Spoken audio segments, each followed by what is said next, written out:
Dr. Payal Kohli in a light blue floral. How are you? You doing well?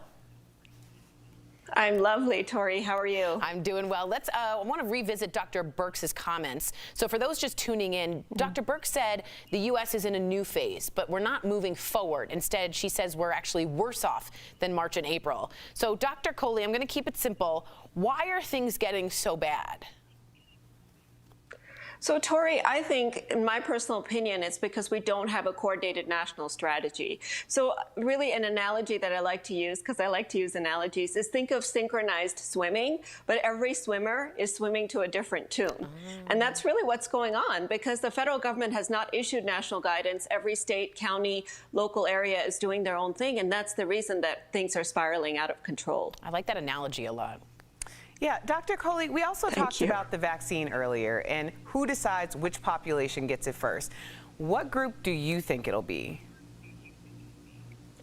I think that it's going to be the frontline workers first. So the CDC has actually leaked some initial suggestions that they're going to give the first 12 million doses to healthcare workers, national security workers, and other essential workers. The next 110 million doses, they said, would go to the high-risk group, such as those over the age of 65 or those who live in nursing homes. But Erica, there's a lot of debate about who should be getting this first, because some experts are saying that healthcare workers are actually lower risk because they have access to so much PPE, so they shouldn't be at the front of the lines. Other people are saying that we should do this based on geography and really go where the hot spots are, because that's where the most number of deaths are occurring, like Florida or Arizona or Texas, rather than looking at age groups. And then yet others are still saying that we should look at those people in the vaccine trials who were in the placebo arm, because they volunteered and they really helped the development of the vaccine, so it's ethical to put them at the front of the line. Interesting. Well, Doc, for the groups of people who are not high priority, how long do you think they'll have to wait for the vaccine in your mind?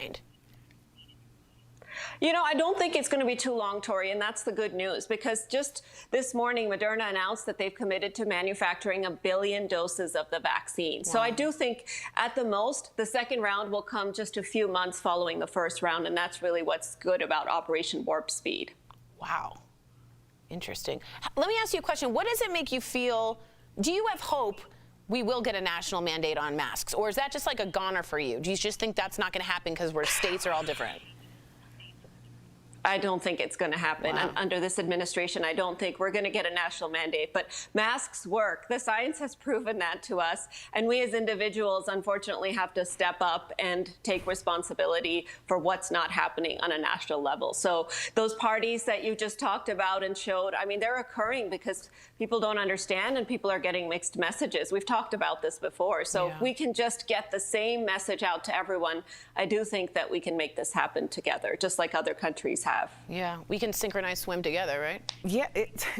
Dr. Kohli, it just blows my mind. I was saying earlier that, you know, my dad is a funeral director, and the stories that are coming out of how people are contracting COVID and dying is like insane. Like, I mean, honestly, I feel like I want to wring people's necks sometimes, the amount of danger that they're putting their elderly relatives in. And it's almost like the message is like no longer relevant.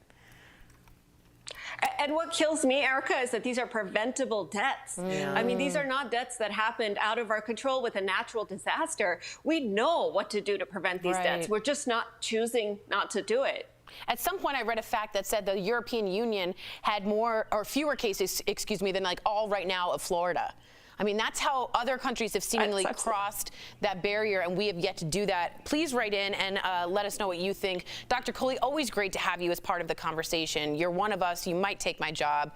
If you do have a question about coronavirus you want answered by Dr. Kohli, write us on social media. You can also email info@dailyblastlive.com.